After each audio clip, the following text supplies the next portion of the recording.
Hey everyone, Soundwave884 here. I'm a little tired as the 102-degree temperature I've had to work through today has really knocked me down, made me extremely sleepy, so I got home. I'm tired. Second go around with this mic, I know it's not the best quality. I'm going to try to rectify that sometime soon in the near future. And I'm going to try to slow down how I talk, so I think the microphone might pick up everything. So in this episode of Fans Picks, I'm going to reveal your answers to last week's question, which was, what has been Hasbro's biggest blunder since 2019, in your opinion? Now, I asked that question, I formulated it into the top 4 answers on the board, and I'm going to give you the results of that. But before I do, I'm going ahead and pose the question for next week, and I will also pose this question on my Instagram, which you can follow me at Soundwave_884_reviews. There's also, you've probably seen that pop up so far in this video. I'll also post it here on my YouTube community page, and also you can also answer it down in the comments below of this video. Out of the G1 Decepticons, who was most loyal to the cause/leader? Was it Skywarp, Soundwave, Cyclonus, or cartoon version Shockwave? The cartoon version of Shockwave is very loyal. Comic book version, not so much. I'm going by Marvel Comics and then the Sunbow cartoon. Onto the list here, there's 4 things. One that came in dead last at number 4 with 9% of the vote was plastic-free / open window boxes. I said plastic-free open window because the big boxes were plastic-free, but they were closed. You couldn't see what was going on. So you got the closed box, Optimus Primal or Sludge. You couldn't see what's inside of it. Someone could then bought that figure, changed it out at home, brought it back to the store, got their money back. Pretty much they just did an even exchange for something they had bought in the past. You're buying it and not getting what you're wanting, and you're going to be very upset, very disappointed, and you can't see what you're buying. Now, that's something that they did back in G1, no Metroplex, Omega Supreme. They're closed boxes. But I don't think we really had a type of person back then doing the stuff that we have now. Not saying probably didn't exist. It still could have existed back then. We didn't have social media to make it run rampant. But also, I think most things back then were bought by parents, not by young adults or collectors doing this, because all this stuff was brand new. We weren't really collecting it then. We were playing with it then, collecting it now. Open windows, because that poses the problem of people stealing stuff. The headhunters taking all the heads. So many figures missing heads. Not just Transformers. The Space Jam figures were notorious for this. I came across tons of Spider-Man figures missing heads. This, like every figure on the shelf, be like 5, 6 figures at Target, none of them have heads. That makes it really hard for kids who want a toy. Now, I know a lot of these toys now are bought by young adults, collectors and stuff. Let's say you're a grandparent. You want to get something for a birthday for your grandkid. You want to go buy a toy. You go to the store, and they're all missing heads. Or you go get one that's open window, and the weapon is stolen. Or a piece is missing, like the Rise of the Beast, Voyager class Optimus Prime, the main line. His little titty windows would fall off. I'm not saying people would steal them. Some people probably did. Again, they could fall off in the box, fall out, and then they wouldn't know. They would still buy it, and the kid then would get an incomplete figure, and that is also a very big letdown. And Hasbro has gone back to a lot of windows and plastic on the packages now, especially for G.I. Joe, Star Wars, and that. Some Transformers are now starting to get it back. Mostly they're going for the collector lines, according to a lot of stuff now in the news. All lines are collector's lines, unless it's like Earthspark. And number 3 was 16% price increases. Since 2019, prices have probably gone up about $5 per class of Transformers. Deluxe classes were probably about $19.99 then. They're $24.99 now. That's Hasbro. You can get them at other sites. It could be $25.99, $27.99. Voyagers are $35. Leader class figures are $55. Commander class are like $90. Titan class are about $200. Expensive. Now, Target has rolled back a lot of but their Studio Series Leader class is still $55. But like the Legacy Leader class, they're down to the Voyager class price. So they're the same price as a Voyager class Transformer, which makes sense if you're going by just height. They're pretty much all about the same height.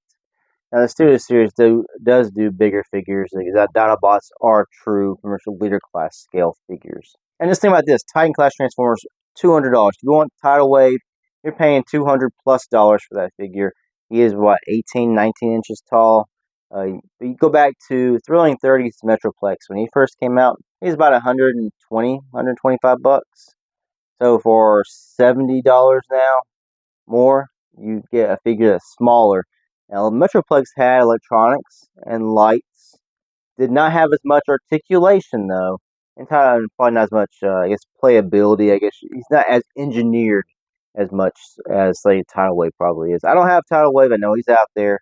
I probably won't pick him up. But is he truly worth the $200? Is he worth the $70+ increase over the original Titan class Metroplex? You can let me know that down in the comments below as well. Coming in at number 2 at 20%. I honestly thought this would be higher. I figured it would be number 1 or number 2. But I figured the percentages would be a little bit higher for this. And that is figures yellowing. I have some figures yellowing. I have a Tigatron. He's horrendous. Earthrise Megatron is probably the worst of the bunch for me. G2 Ramjet has yellowed. Of course, it's not really. It's changed colors. He doesn't have any gray or white plastic. His purple plastic is turning a weird shade, and his teal plastic is turning another shade. Also, my G2 Sandstorm Jet. He's starting to discolor in certain places as well. My Netflix Soundwave is discoloring, which is fine because I'm getting the new Soundwave, and hopefully that one has a better batch of plastics. Now, I got lucky with, like, my Siege Jetfire has not yellowed. Knock on some wood. Same as my Kingdom Cyclonus. He seems to be doing pretty good. I think he's changed colors slightly, but he is not really yellowing. This thing is dulled out some. So some figures yellow to the max. Other figures that are notorious for this are not. I think from what I heard, mostly I'm in a basement. It's weather control. It's climate control. I'm in a basement. I don't smoke. That tells you everything you need to know. And this whole thing about plastic yellowing, that is a really bad thing. And the fact that there's really nothing to make up for it from the company. They sold us a bunch of, quality-ridden Transformers toys. I think some of the other figures and other lines of theirs has yellowed. And I'm sitting here, we get nothing back. They're like, oh, we'll just re-release this at a new higher price. Buy it again. Something, if you could show that you own the figure and it's yellowed, the company should give us some kind of coupon discount. It says, it'd be really hard to work that out. I understand that. But they need to make good with some graces here. They need to do something to make up for the errors of their ways. I don't think they're going to do that because they're figuring we're going to buy it anyway. Why? Well, why would they do that? But in the long run, they should really do something to show, that it was their fault, their problem. They should make it right. And the number 1 problem at 55%, I didn't think this would be this high, was distribution/store exclusives. Now, I complain about this. Distribution, that's Hasbro sending to Walmart, Target, but that also falls on Walmart, Target themselves distributing their own product, the product to their own stores. Now, I say that's not Hasbro more so than it is Walmart, Target. When you go to one Walmart and you got a whole end cap full of one figure, and all the other Walmarts around have jack shit, that's the problem. That's a Walmart Target problem. But Hasbro does have a problem, probably getting certain figures out on time. Because, like, say, Entertainment Earth. If you pre-ordered something with them, I think, like, say, Legacy Breakdown. I got one hidden right over here. He's been pushed back so many times on, like, Entertainment Earth and other sites that you pre-ordered them like a year and a half ago. No, they keep pushing it back, and he's pushed back to 2025. Beachcomber, Crash Bar, DevCon, that whole wave was very limited in its run. Now, I saw some of them here, but it was very on the shelves and gone. You didn't get it, you didn't get it. And again, Beachcomber is a more heavily sought after Transformer who people are having a problem finding. And I think he's getting a package refresh. I'm not positive on that. But it's another Transformer. That's their distribution problem. That's Hasbro distribution problem. They're not getting their figures out to these online shops and to the warehouses of these stores to get them out on the shelves for people to purchase and buy. Now, store exclusives, that's another thing that's a big problem.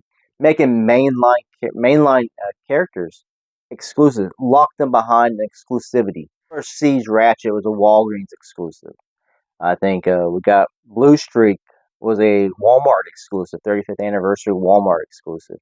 Netflix Soundwave, Netflix Bumblebee, Walmart exclusive. That's because they had a Netflix line, but you can only get them at Walmart. And Target has some exclusives too. At the moment, they're gone right out of my head of mainline characters. They had the alternate Blue Streak, actually in the Blue Streaks, and they called them Silver Streak. They had that was a Target exclusive. Like Studio Series Rise of the Beast, Optimus Prime was a Target exclusive. Why? Why make that one a Target exclusive? It was a buzzworthy Bumblebee exclusive. Something that's very solid. That figure went for a high dollar because it was that kind of exclusive. Online exclusives, stuff like that. Don't lock your main characters or your big time characters into exclusives. Don't hide them like that. Make them widely available to your people who want to buy them. That's a big problem. I can see how this is number one. My mind has gone blank on all these different store exclusives because they've gotten a little bit. Yeah, Thundercracker and Skywarp, the 2-pack was a Target exclusive. Wasn't it Ramjet or who was it? Thrust. Thrust was a Target exclusive in Earthrise. Don't lock these characters at complete waves or complete sets or complete teams into one certain store when the other two are, and yeah, Dirge and Ramjet, they were Amazon exclusives, weren't they? And they were hard to acquire. See, that's the thing. You're making them all exclusives hard to acquire. That sucks.